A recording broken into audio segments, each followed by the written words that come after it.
black male positioning for the economic recovery? What happened to the African American community during the recession is among men, the unemployment rate increased to 17.5%. This is for the country. For African American women, it increased to 12.4%.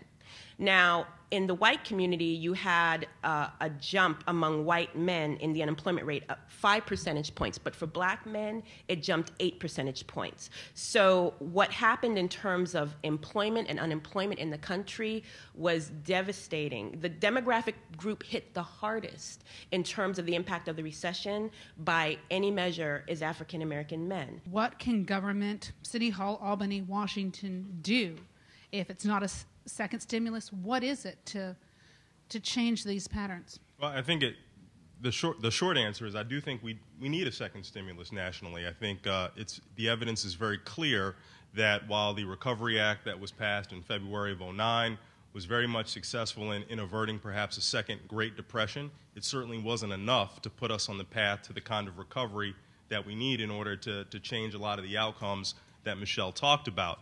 And a second stimulus, and even though that word is toxic in Washington, you probably have to call it something else, the idea is clear. We need to do more fiscal intervention in the form of direct job creation. Big-time stimulus, it seems to me, isn't good enough. It has to be, it is too expensive, it's not sufficiently targeted, and we have to figure out what sorts of strategies can get under that in order to make sure that those dollars reach the people who need it most. I think that we forget that the $787 billion stimulus package that was passed last year actually had already included within it a package for a jobs package. Where are those 3 million jobs? They certainly aren't. I certainly don't see them in New York City. So the fact that people think we need a second stimulus package, well, what happened with the first stimulus package? What happened with the monies that were already slated for infrastructure improvements that would create jobs? I'm going to, I guess, take us in somewhat of a different direction. The fact of the matter is that our young men and women see the leadership of this country, whether they're political leadership or business leadership, blatantly and patently refusing to be accountable for their actions and behaviors. And the way they interpret that is that they make very rational decisions that say, I'm going to stay on my stoop because it's dangerous out there. The places where we're going to experience job growth in New York City are in professional and business services, and especially in health and health care. Every once in a while when I have to get on a bus or a train, half the time a woman is driving that bus. Half the time a woman is driving the train. So women have had to make changes in their vision of what is the gender distribution of work.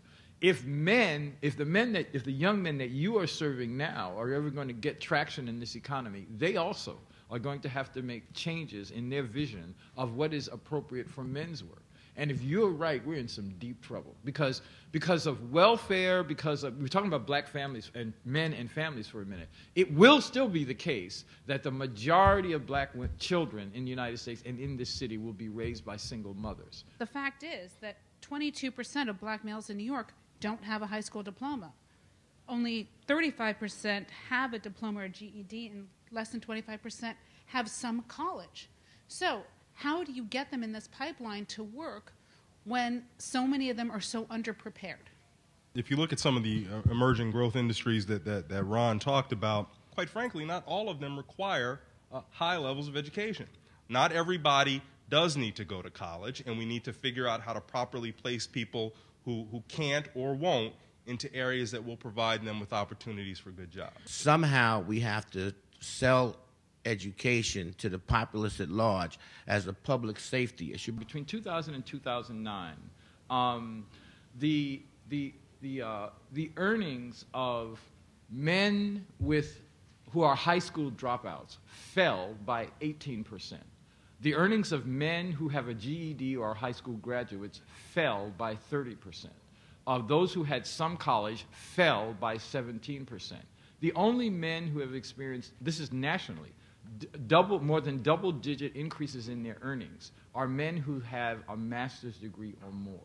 So in addition to placing people in jobs, it is also critical that men have to have access to earning subsidies. Unless you're able to subsidize the earnings of men or to increase the earnings of men in the same way we increase the earnings of women, we're not serious about this conversation. The average single mother in the United States gets $1,600 per person from the federal earned income tax credit in her household. The average man gets $400.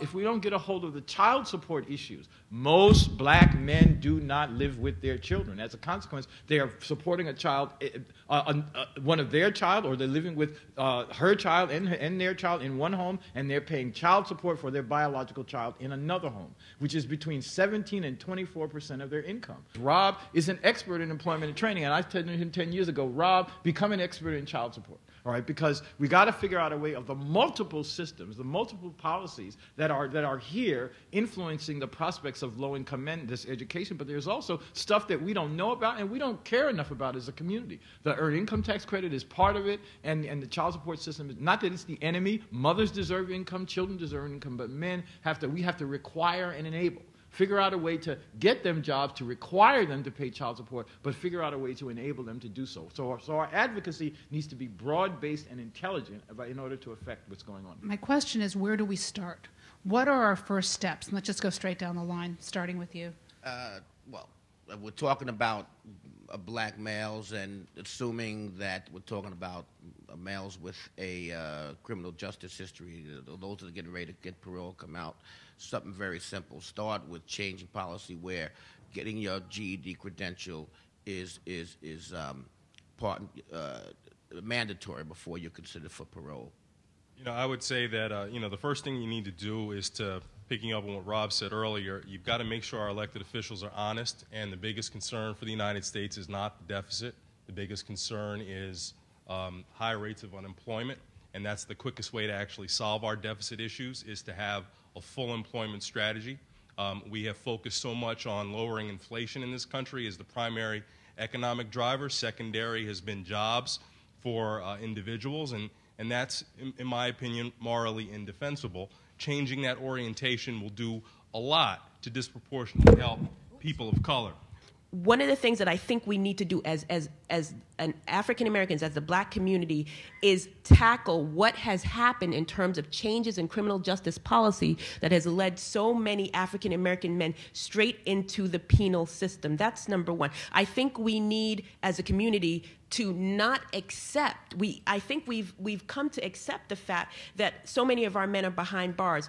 I don't think we should accept that. I think we should look at what happened and what needs to change. We have to press our lawmakers to change criminal justice policies that disproportionately affect the African American community. There's a direct correlation between having served time and having poorer labor market outcomes. First of all, when you're behind bars, you're pulled out of your social networks where most people find jobs. Your skills are eroding while you're behind bars. And once you come out, as you may have gotten your GED inside, you may have gotten some job training inside, but there's still a stigma attached to you. There's a clear and direct correlation between not having at a minimum a high school degree and ending up in jail. In fact, there's a sociologist by the name of Bruce Western who did a study that showed that if you are African American male and you don't have a high school degree, 50% of you will at some point end up behind bars. I think we do need the big-time systemic change, but we also have to be responsible in our own communities and our own homes to educate our own kids. Start with the kids in our own community who need somebody to read to them and make sure that they have the capacity to take advantage of whatever else, wherever our advocacy is able to generate for them.